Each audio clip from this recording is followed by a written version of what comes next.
If you want to sound more like a native speaker, then using German idioms is instantly going to help you level up your German.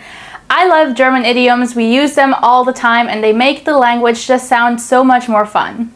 So today I'm going to walk you through my top 10 favorites and break them down for you so you'll know exactly when to use them. Also follow me on Instagram where I post a lot about German idioms as well. And if you're new to this channel, hallo und herzlich willkommen bei Speak Fluent German. My name is Salome and this channel is all about making learning German more fun.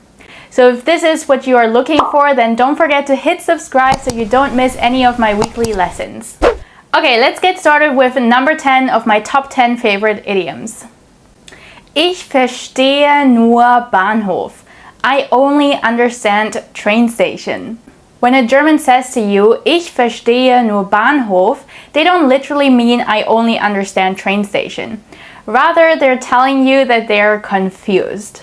The origin of this idiom isn't totally clear, but it seems to have originated around the 1920s, after the end of the First World War. Exhausted soldiers wanted nothing else but to go home, and the way home was associated with the train station. When you tried talking to them, the only word that they would recognize was Bahnhof, because they so desperately wanted to get home. Today, we use it all the time if we don't understand what's going on. Zum Beispiel: Die Anleitung ist so unklar. Ich verstehe nur Bahnhof.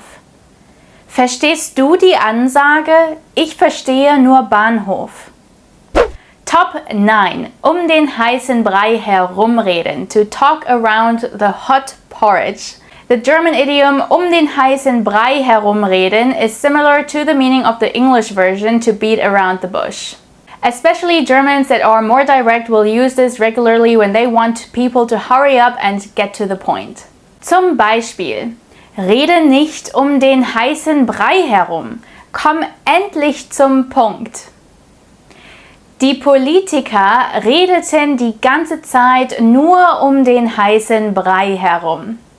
Top 8. Auf dem Schlauch stehen. To stand on the hose.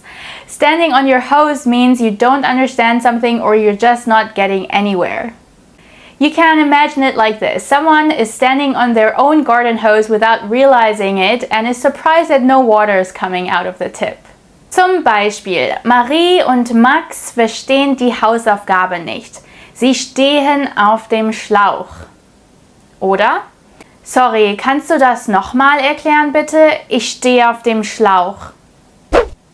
Top 7. Nicht von gestern sein. To not be born yesterday. If someone is not born yesterday, it means that they aren't stupid. Okay, when you say of someone that they weren't born yesterday, you express that you think that they're smart and clever. This was a really interesting one for me to research. The expression has its origin in the Old Testament actually. There it says, denn wir sind von gestern hier und wissen nichts. Unser Leben ist ein Schatten auf Erden. Let's take a look at some examples that we would use today. Zum Beispiel: Das kann nicht stimmen. Ich bin doch nicht von gestern. Wir sollten unser Handy nicht bei der Prüfung benutzen. Herr Müller ist ja nicht von gestern. Top 6. Tomaten auf den Augen haben. To have tomatoes on one's eyes. To have tomatoes on your eyes in German means that you aren't aware of what's going on or you can't see the obvious. The phrase stems from the idea of being so sleepy that your eyes are red like tomatoes. Zum Beispiel: Dein Schlüssel liegt doch da. Hast du Tomaten auf den Augen? Max ist in dich verliebt. Mensch, du hast ja Tomaten auf den Augen.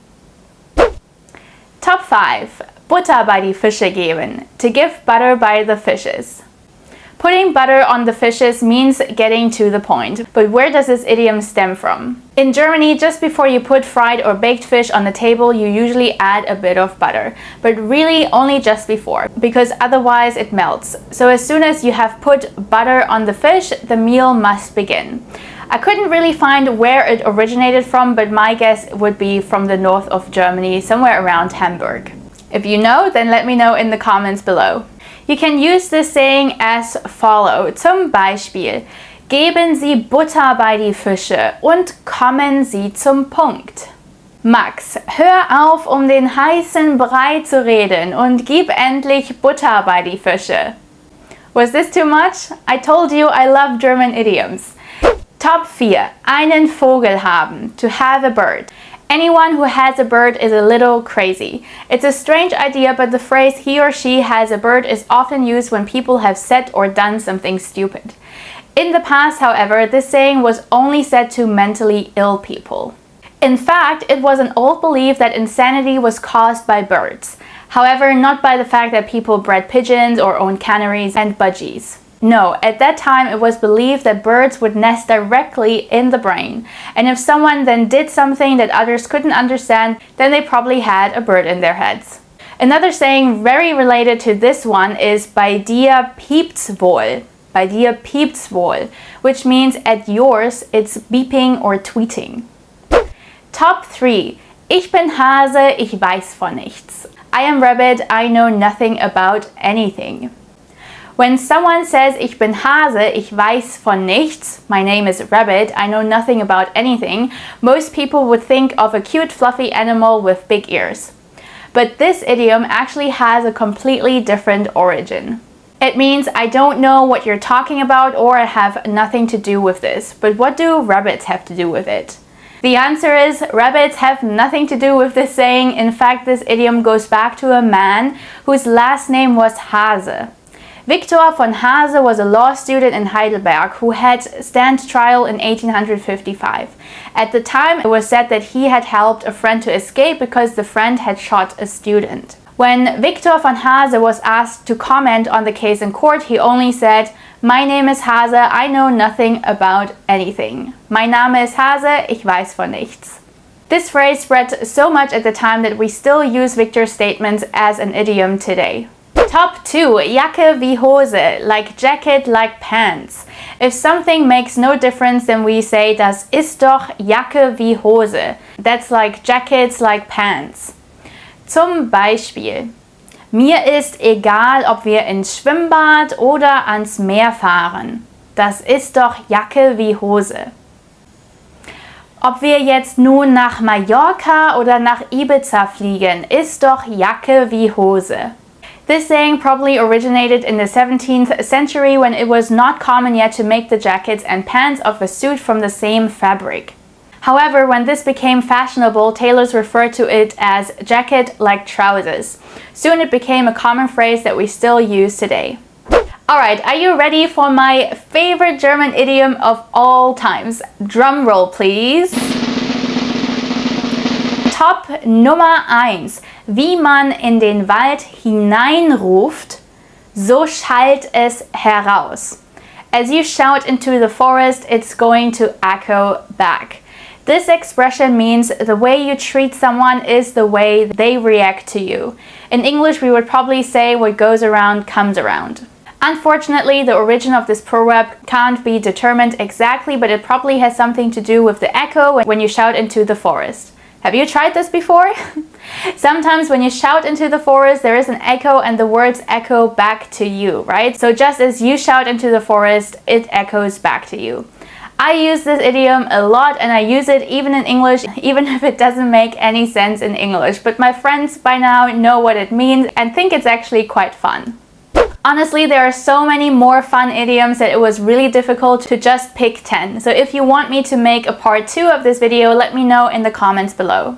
Also, I'm curious to know if any of these appear in your native tongue as well, or maybe appear in a slightly different way. Don't forget to like this video, subscribe, and smash that notification bell so you'll never miss any of my weekly lessons. And if you are a beginner and you have found these idioms still a bit difficult for your level, you should definitely check out my free lesson below. It's a great place to get started with German, and don't worry, I make it really easy for you to understand. I'll be back next week with more lessons for you, and if you want to learn more from me in the meanwhile, definitely go ahead and check out these 2 videos right here as well. Das ist alles für heute. Vielen Dank fürs Zuschauen und bis nächste Woche. Tschüss!